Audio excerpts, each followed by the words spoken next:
If anybody ever wondered how your 6-way adjustable seat works in an old Chrysler, I'm pretty sure this is 63 and down. Possibly, well, this is out of a 62 Imperial. It consists of these two gearboxes. There's one gearbox. There's the other gearbox. Take a look inside here. There's your gears. That goes on there like that anyway. Then you've got this input transmission here with a gear that's turning this series of gears and shift collars. And then you have the shift collars here, and that selects your different modes running through those three holes right there, which are tubes containing like a speedometer cable type, but a heavy duty. And those come out of this one for the driver's side. They're real short. Naturally, the ones that go to this box are going all the way across the bottom of the seat. There's the three solenoids that run the shift collars.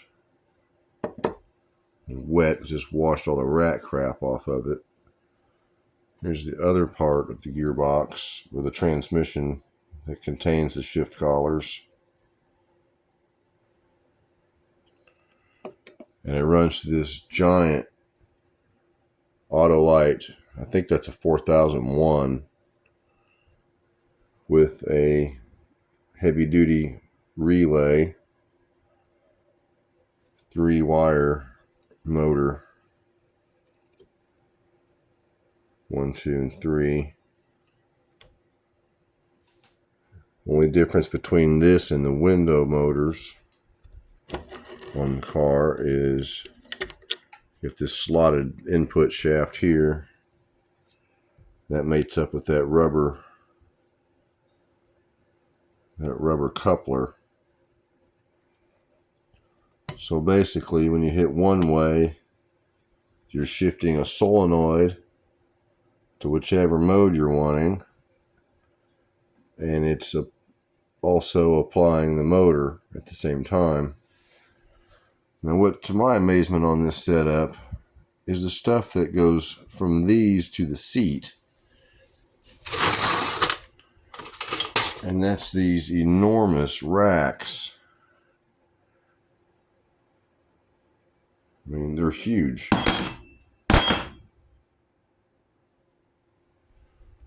They're basically, they're 1/4 inch hardened steel. Sound like tool steel. And this is one of the short cable. There's the, oh, come on and focus. There's the speedometer type drive on each end. And these are going to need replated. Come on, focus on that. They are rather nasty. So we're going to do a little experimentation on that. See if we can get some nickel plate on these. Or at least some zinc, something. The cables going to the other side, they're too long to plate. I'm probably just going to have to blast them and paint them. This motor is stuck. So I'm going to try to get that freed up. This relay, I'm going to take it all apart, get it all cleaned up. Possibly replate this motor if it'll fit in my little thing there. If not, I may have to go to something bigger. The end bell, of course, the brush plate is riveted. You can see that there. I'm not sure. I know what the window motors look like inside. They're pretty simple. There's just one or two wire floating ground, or I'm sorry, two wire grounded. This appears to be, well, maybe this is grounded. I'm not sure what the third wire is. It's got to be ground. That's going to take some reverse engineering,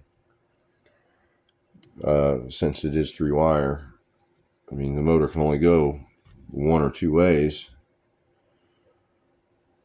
So we'll get back to that here in a little bit. The solenoids, those need to be tested. I've got a fluke meter here somewhere.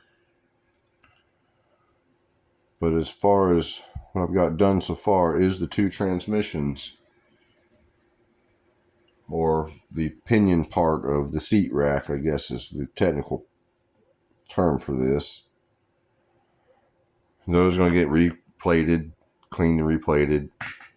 So hopefully that those will turn out nice. I think so. We'll check back later on this little stuff and possibly see this thing working, at least on the short cable side. All right, stay tuned. More Imperial parts and more Imperial restorations.